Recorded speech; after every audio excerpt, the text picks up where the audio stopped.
AJ Styles, Randy Orton, LA Knight. Yeah! All three are great talents. Randy Orton is on a hot streak since he's been back since War Games. Huzzah. Looking better than ever. AJ Styles came back looking ripped.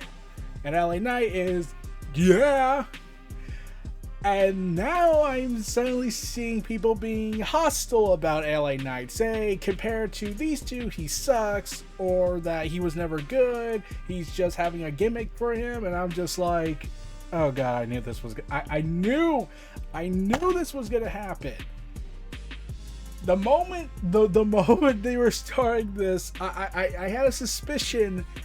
The moment this would happen, some internet fans would start turning on him like they did with Cody after the whole finishing the story thing turned into an actual joke, which in all honesty it has, because now it's like everyone else is finishing their stories. Eddie Kingston finished his story last year. Cody Rhodes is still unfinished with his, and his is the continuing legacy of multifaceted characters. Specifically, Cody Rhodes. Specifically, it started with Dusty Rhodes, then it continued with Dustin Rhodes. Now, and hopefully, it could end with Cody Rhodes, and that's the longest finishing the story I've ever seen.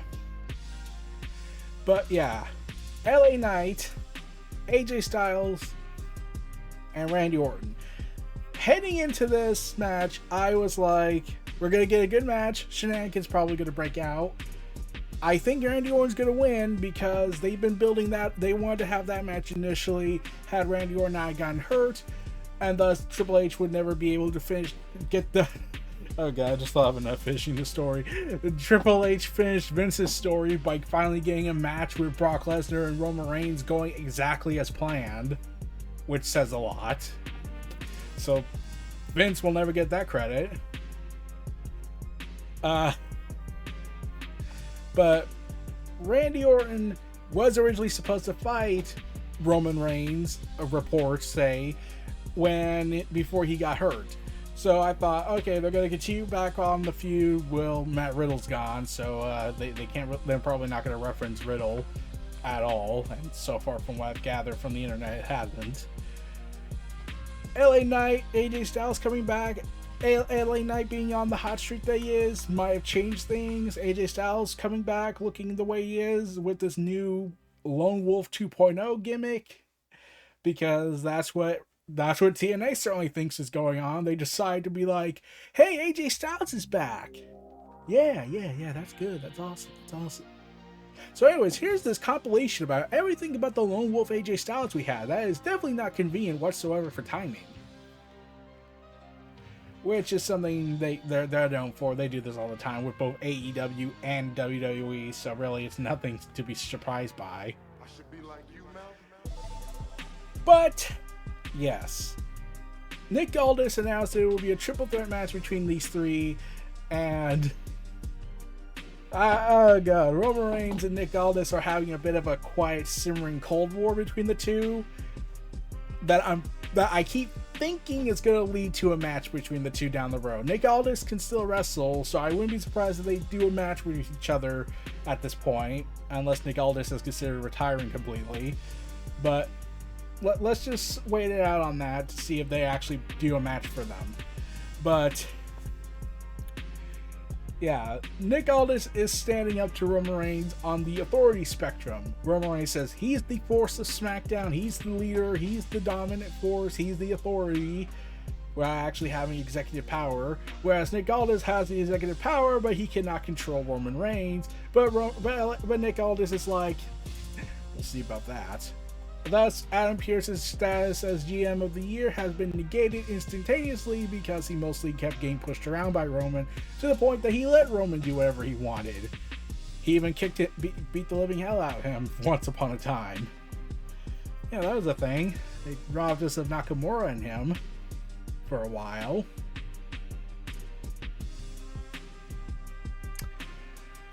So, yeah, with that whole storyline happening, now Roman Reigns has multiple people gunning for him. He has AJ Styles, he has LA Knight, he has Randy Orton, he has potentially Nick Aldis, he has potentially Cody Rhodes, he has potentially CM Punk, and also The Rock's after him. And Roman Reigns actually took the time to address this. He gave a very clear, concise laugh at The Rock's declaration that he wants to sit at the head of the table. Yeah, that's gonna end well. And Roman Reigns wanted to reestablish his dominance on SmackDown during this match. So these three went at it, tore it up, loved it, and then the ending happened. That seems to be a very prominent staple for Triple H booking these days. I loved it all until the ending. At least I get the context of the story as opposed to the 4-way Iron Man match we had with NXT where we loved it and then the ending happened. At least this one makes more sense than, hey, we're going to have these two guys go at it, 4 guys go at it for 60 minutes, and then we're going to have it end in a draw, and then we're just going to make a few weeks up and have a finale match instead of just, making this a takeover match event. So, yeah, we kind of we were that desperate to beat AEW. We really were getting that crazy. But, yeah. This match was good. Very good. Blood from LA Knight, and I just like that AJ Styles is focused on it. But let me get to AJ Styles for a sec. Oh my god, this guy has not missed a beat. How old is AJ Styles at this point in his career? Back after 3 months after getting his ass kicked by the Anna White family of the Bloodline, he's 46 years old. He'll be 47 this year. Oh god. He'll be 47 this year, and he still moves like he's in his 2010s. Especially him moving like the cruiserweight that he acts like, doing a 450 splash on LA Knight, and then getting RKO'd after attempted phenomenal forearm because he clearly has not learned what happens when you mess with Randy Orton these days. Oh, man. Just seeing AJ Styles at this level, all 3 of these guys have their cases to go after Roman Reigns, and AJ Styles is now doing this Lone Wolf 2.0 gimmick, and he even has his reason not to like LA Knight, because when he came back, LA Knight shoved him and he punched him in the face in response, as you do as an adult. And AJ Styles gave a promo explaining why he's still pissed off and why he's more angrier than ever, because LA Knight, for all intents and purposes, did stomp on AJ Styles' corpse after the Bloodline beat him down to take over for Cena's tag team partner against the Bloodline at Fastlane with a Jimmy Uso for a storyline contrivance that I still do not think justifies Roman keeping the belt.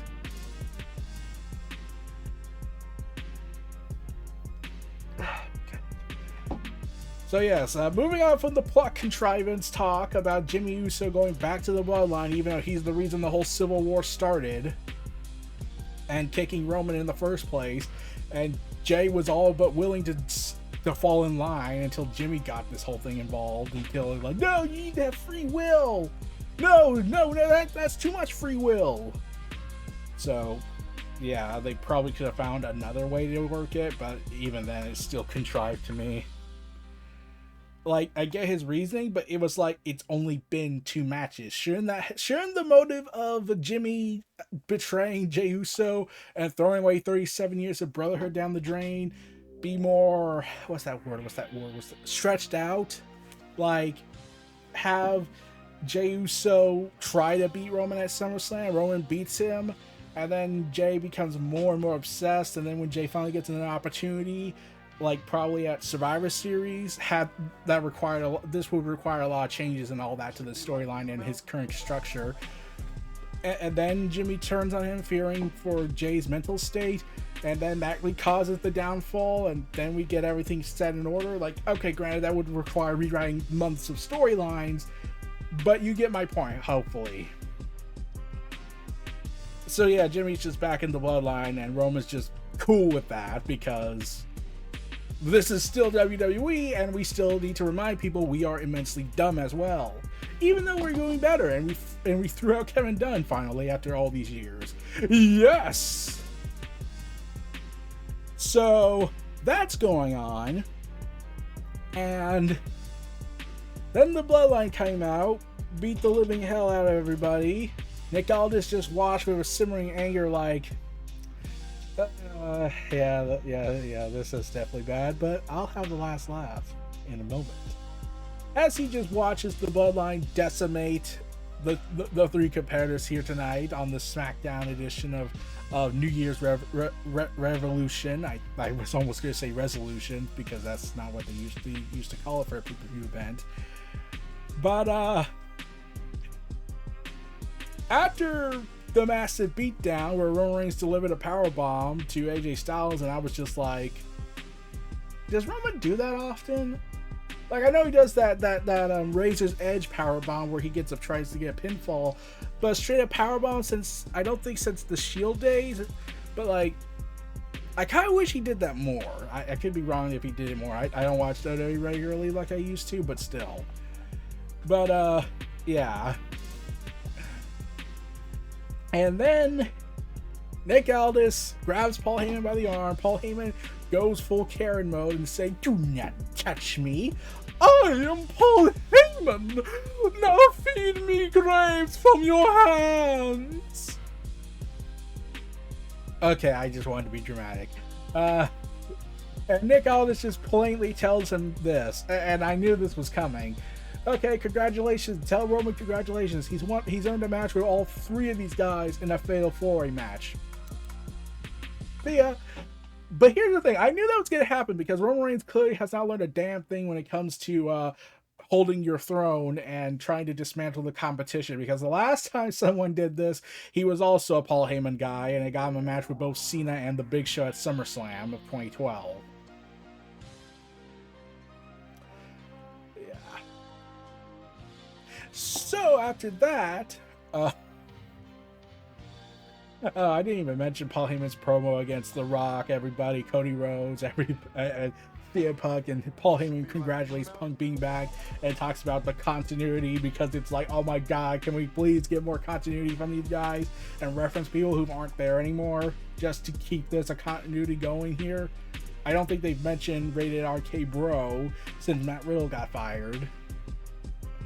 But anyways, enough about my wishing for WWE to be more aware of their continuity, whereas AEW just mentions everybody and even has CM Punk be an indirect key element factor in MJF's story.